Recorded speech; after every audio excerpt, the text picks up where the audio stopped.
Welcome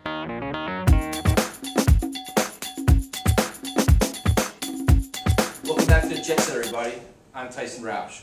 This week was a very busy week in Jets Nation as the Jets re-signed a couple players and they lost a couple players. We'll start out with the signings.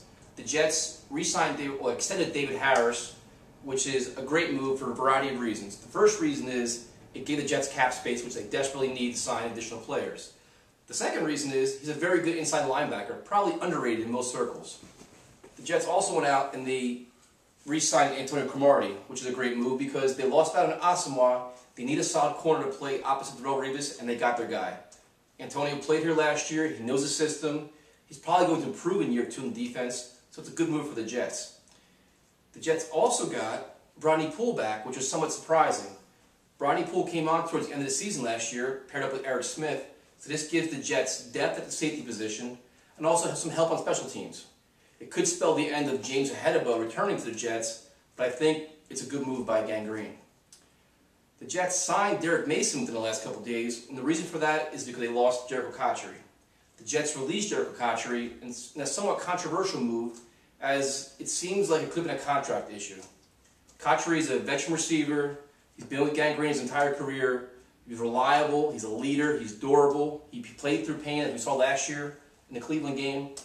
And it kind of rubs people the wrong way. I mean, I like Jericho's personally. He's one of my favorite players, so it's kind of annoying.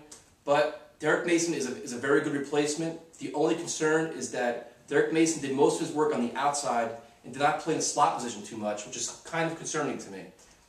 Mason's a veteran. He knows how to play the game. He's been in the league umpteen years. He's 37 years old, so he should be able to fit in well. But keep an eye on the slot position and what Derek Mason does over the middle. The other person the Jets lost, which completely pisses me off, is Shaun Ellis. The Patriots announced that they signed Shaun Ellis to a 1-year deal.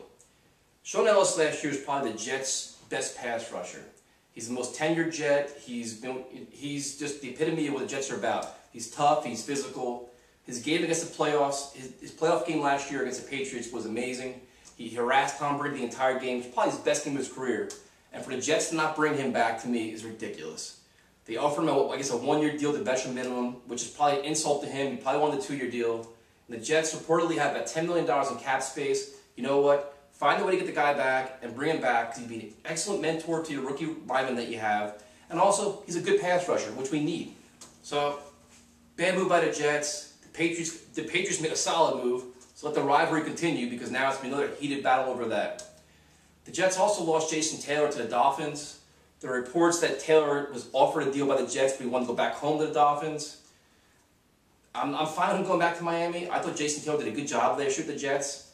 But if he goes, and see ya. Stay a fish. The other move I'm kind of wondering about is with James Ahedebo. I like him on special teams. It's not a huge move for the Jets, a huge loss, but the Jets are signing a lot of big-name players with big contracts. They got to make sure their special team stays intact and they're solid on special teams because you know what? It's a big portion of the game. Kick returns, coverage units, all that stuff. It's important, so keep an eye on that. The one thing that we've learned over the last, I'd say, 3 days is the change in leadership of the New York Jets. When you lose guys like Jericho Cotchery, Shaun Ellis, it's changing over the guard in my eyes. So everybody made a big deal about the core 4, which is Revis and Mangold and DeBrickashaw and Harris. Well, these guys have taken on a more leadership role now. This is their team now.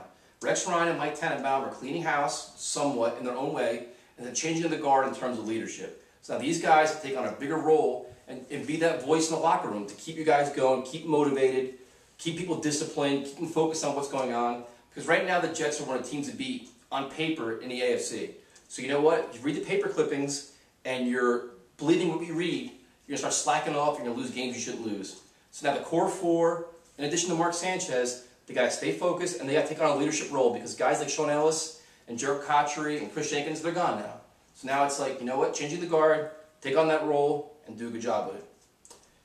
As for Mark Sanchez, listening to Sirius XM this week, Rich Gannon shared a very interesting story. He was at training camp last year, and Mark Sanchez threw 4 incomplete passes in a row.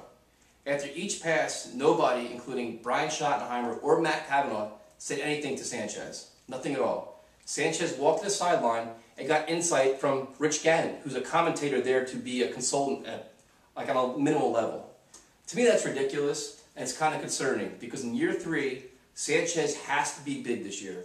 The team is loaded. They're ready to win. They can make a deep run in the playoffs again, if not to the Super Bowl. And Mark has to be better. He's got to improve his completion rate. He's got to just raise his level to a more consistent passer, a better leader, just more efficient all the way around.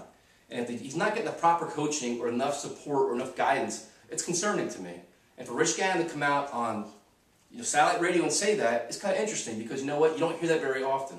You hear about how Mark Brunell's helping Sanchez and how Matt Cavanaugh is doing a great job. But for Mark Sanchez to be in practice and not getting the instant coaching that he needs is concerning to me.